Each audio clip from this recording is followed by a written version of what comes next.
Hello and welcome to Bonnie, Scotland.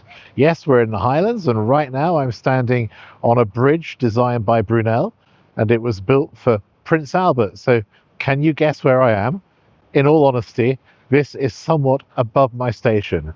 Still, you've made the right choice watching Travel in the Know with Philip Saunders, because today we're visiting Balmoral Castle, a seat of royalty.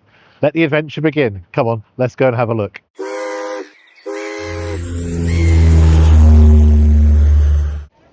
In typical Philip style, I haven't planned particularly well in advance, and I decided to try my luck and buy general admission tickets here on arrival. And thank goodness it's worked, or we wouldn't get a chance to see anything.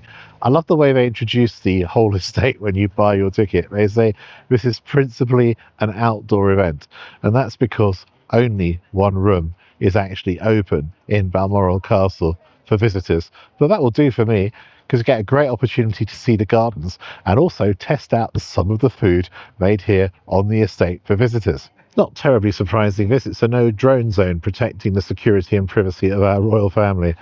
We've entered at the ticket office, the main gate, and now it's a straight walk up to the castle. Lots of fantastic things to see, I think, in the gardens. You've got a squirrel trail, I'm particularly excited about that. Conservatory gardens, also kitchen garden, should be great fun. Oh look, there's also a sunken garden and a lawn maze. We can see the one room we can enter, I think that's number 9, possibly the ballroom if we're lucky. Beware, squirrels crossing. I'm glad to see who the royal family put first. Walking along these beautiful tree-lined alleys, you simply feel the spirit of Scotland. The air is so fresh and also filled with that scent of pine needles. Absolutely beautiful. And look at the weather, gloriously sunny. Now, I've also got to give some credit to my parents. They say that whenever they come to Scotland, which is every summer, it's always very sunny. I always look at the BBC weather forecasts and it seems to say otherwise. Well, that's true today as well. It's supposed to be overcast all day with a danger of rain. And to me, it looks just perfect at the moment. Hope it lasts. I'm so confident I've not even brought my coat into the royal grounds. So let's see who's right as the day progresses. My word, now the actual castle of Balmoral is unfolding in front of me. And I associate it with so many images from various chapters in the royal family, particularly the late Queen Mother, who loved it so much up here, and also Her Majesty Queen Elizabeth II. It's certainly fit for royalty, that's for sure. One of the other things that just comes to mind is all of the prime ministers who've been summoned here during their summer holidays to spend a few days with the royal family, no doubt approaching by car up this road, and in the final seconds wondering how the whole event will go, how they should behave, what issues they should raise and address. Must have been quite dramatic, and we certainly know that different prime ministers have experienced wildly different receptions here as well. The current castle standing on this site was built between 1853 and 1856 and designed by an Aberdeen-based architect called William Smith.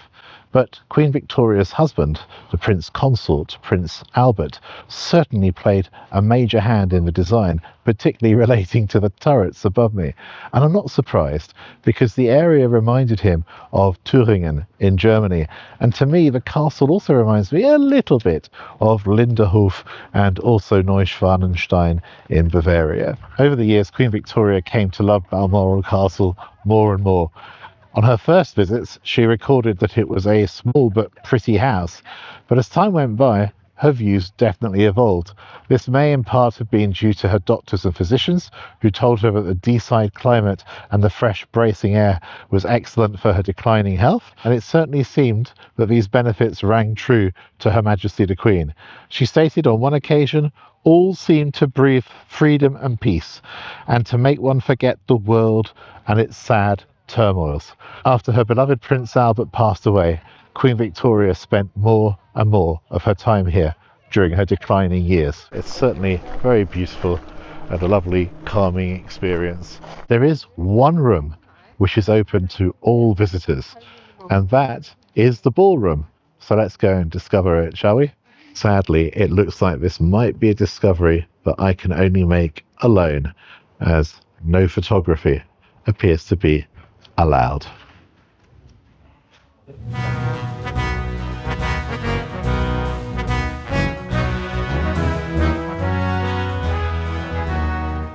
Sadly, the only squirrels I'm getting to see are wooden ones, but they're very nicely carved.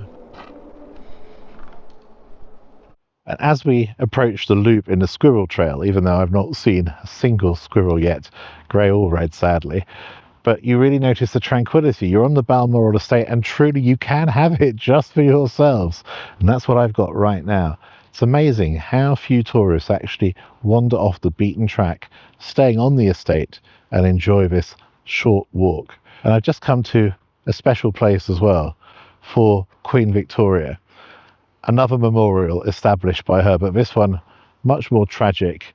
This one for her daughter, Princess Alice, who died tragically young at the age of 35 in 1878. The memorial was erected, as it's stated, on the actual stone by her sorrowing mother, Queen Victoria.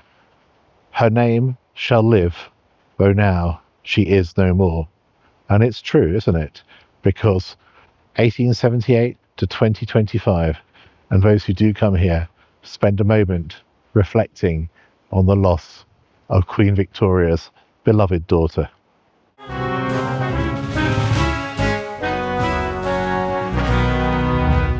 So we have Rene, who's brought his entire family to Scotland. Really? Yeah. For a month. I did. And where are you from? We're from Nieuwkoop, from the Netherlands. Yeah. Nederland. Yeah. We've been here before in 2018, and we were surprised about how beautiful it is. And we said, oh, we have to get back there, but then longer with more adventure. So now we're here to celebrate that country. And how are you finding Balmoral? It's beautiful. I did not know what to expect, but the surroundings and the trees are amazing. They're so big, it's all green, and the castle is also fantastic. So is it nice, particularly for the children as well, because you've got 3 kids, yeah, to be somewhere where the royal family spend a lot of their time, some of their most precious time? And maybe you have to ask them. Do you like your kids? Do you like the castle? Yes. Yes. Do you like it? Really? Yeah. Great. That's the family. Very good. It's great. And do you like the gardens and the work that King Charles has done? Yes. Fantastic. That's great. Very good.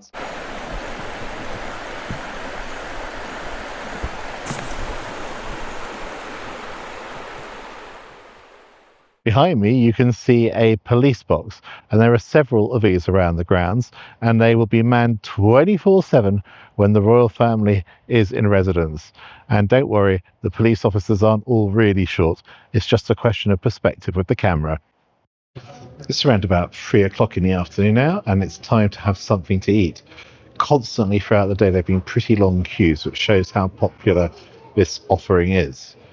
And you can see why, again, because apparently the menu is field to fork, and many of the ingredients and produce come directly from the Balmoral Estate, and if not, then from the local area. Fortunately, most things aren't sold out, except on the cake side, but on the mains, pretty much everything is still available. So I think I'm going to have the vegetable soup, because I get the impression that that's at least supposedly from the King's Garden. And then I'm going to have a chicken and ham pie as a main course. And I'll probably get a drink as well, perhaps a cappuccino, £3.80. I had to wait a reasonable amount of time to actually make my order, but I think that's understandable, really. So many people want to eat here. I suppose it's part of the royal experience, and we're actually eating as well in the shadow of portraits of both His Majesty King Charles III and also Queen Camilla, so you get the real royal feeling. A very nicely prepared cappuccino. I like the crockery. It's got some cocoa powder on top, and that, I doubt, does come from the estate, or not in England at any rate. It's a decent cappuccino. Nothing to get too excited about, but it's good. And of course, being in Scotland, I also had to buy these Walker's shortbread.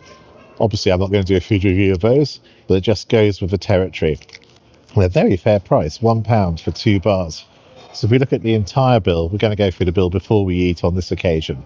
It comes out at £8 for the soup and roll, £14 for the chicken and ham pie, £3.80 for the cappuccino, which is no more than any normal coffee shop, and £1 for 2 Walker's shortbread fingers, which I think is substantially less. That comes out at £26.80. There's no service charge, although I have to say all of the very young, friendly team work incredibly hard, probably deserve one. At first glance, that seems reasonably good value to me, considering where we are, a royal estate. But of course, the secret is in the taste, so I have to wait for the food to arrive and then give my judgment. The soup of the day has changed. It was vegetable, but they've run out, so I'm having tomato soup, but I'm promised that the tomatoes come from the estate, so that's really exciting. So I have to be a bit careful here, because I'm told that you're not really supposed to film on the estate at all without permission from the PR department, which again is a bit of a surprise, and it's happening to me rather a lot. Anyhow, let's taste the much vaunted tomato soup from the King's own personal vegetable garden. Well, I feel honoured to partake of soup from the garden. It's warm, very nice and hot. It's got, I think, a few chives in it. And the tomato, it's possibly a bit of carrot as well, I'm not sure of that. But it's got a rich flavour. The tomato taste is beautiful. It's like those real summer tomatoes, which gives so much more of a burst of flavour. Super hearty soup. An excellent value for money. And even better to know that it couldn't come from a more noble garden. With all the pressure I'm under to make sure I get this done quickly, I'm going to tuck into the pie straight away. No further ado. Thank goodness I don't have to review the Walker's biscuits. Most people know what they taste like, certainly in the UK. I apologise to foreign subscribers. So we've got a little bit of broccoli. We've got some Hasselhoff. Is that what they're called? Hasselhoff potatoes? Not David Hasselhoff. And some pie with chicken and ham in it. It would have been nice actually to have a bit of sauce on it, I must say, but there isn't any. This looks like a decent filling. Plenty of meat in there, which is great. Crisp pastry for sure. But let's see what it tastes like. Get some ham and chicken. First of all, it's served really warm and hot, which is good.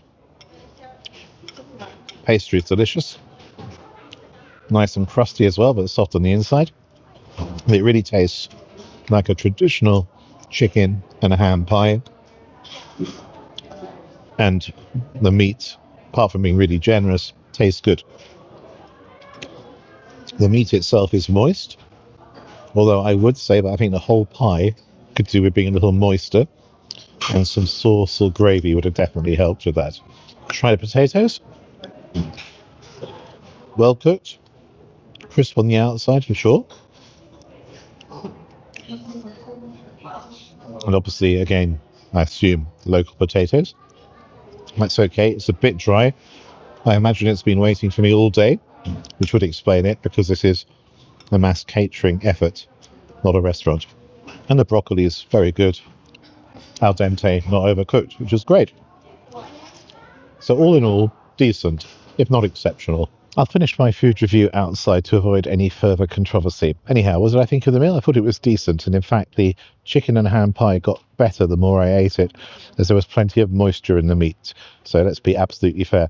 In terms of value, I thought it was really good as well, considering we are at a major attraction and we know how attraction food can be.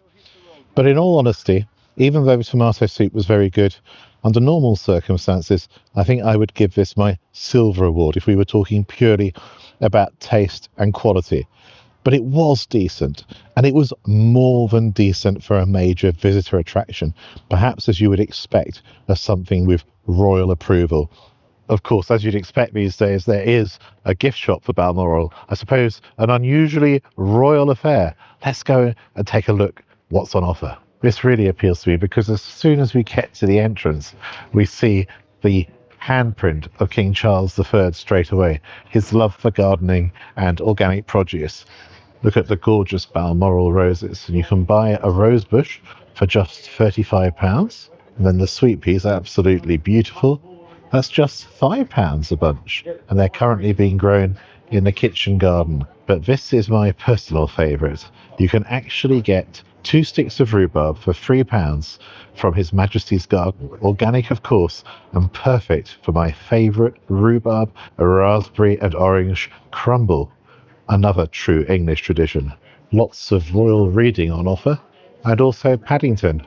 Well, I suppose since the James Bond film and the Queen's Jubilee, he is a member of the royal family, isn't he? Almost. A set of 2 table mats will set you back a cool £24. Scarves at £40. Lots of Balmoral knitwear by Rosie Sugden. These are lovely woolly hats, but they are £89 each. Collection of ceramic flowers seems to be priced between around about £40 and £82. Outerwear definitely very appropriate for Scotland. Royal Woodland Bubble Bath and Bath Salts. I wonder whether these truly are used by the royal family whilst they're staying at Balmoral. By appointment to Royal Corgi Dogs. Well, I'm not going to load up on souvenirs today, but the great thing is I've had a look around this magnificent shop and they have an online version, and there's nothing stopping you buying everything you want, whether or not you visited Balmoral, from that site. I'll include the link just here. One thing I've just noticed whilst I'm leaving this shop is that you can also buy the King's Birthday Edition whiskey. There's a limited edition of 253 bottles, and it's a nice whiskey, single malt Scotch whiskey from the Royal Lochnagar Distillery, aged for 45 years to natural cask strength, but it's £3,200 for 70 centilitres. So I think I might give it a miss. If anyone knocks it over, it's going to prove pretty expensive, but you have got standard, if that's the right word, Balmoral Highland single malt Scotch whisky. That costs £60. That's a lot more palatable. An absolutely wonderful panorama over the Thistle Maze just in front of us, and on behind on the slight slope to the kitchen garden as well.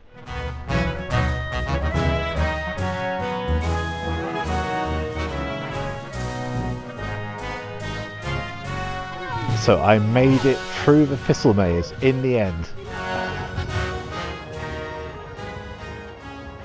We've got to the flower gardens and the greenhouse, and just stunning displays. Really beautiful, as you'd expect under the influence of King Charles III. Unfortunately, there's work ongoing in the garden area and in the vegetable garden in particular, so we can't go there. So it seems to me this is the right moment to wish you all the very best after our privileged tour of this royal estate. And I very much hope that if you've enjoyed the video, you might like it, make a comment as well, subscribe, and also ask for notifications, and that way you won't miss any films from Travel in the Know. From Scotland, a very hearty goodbye.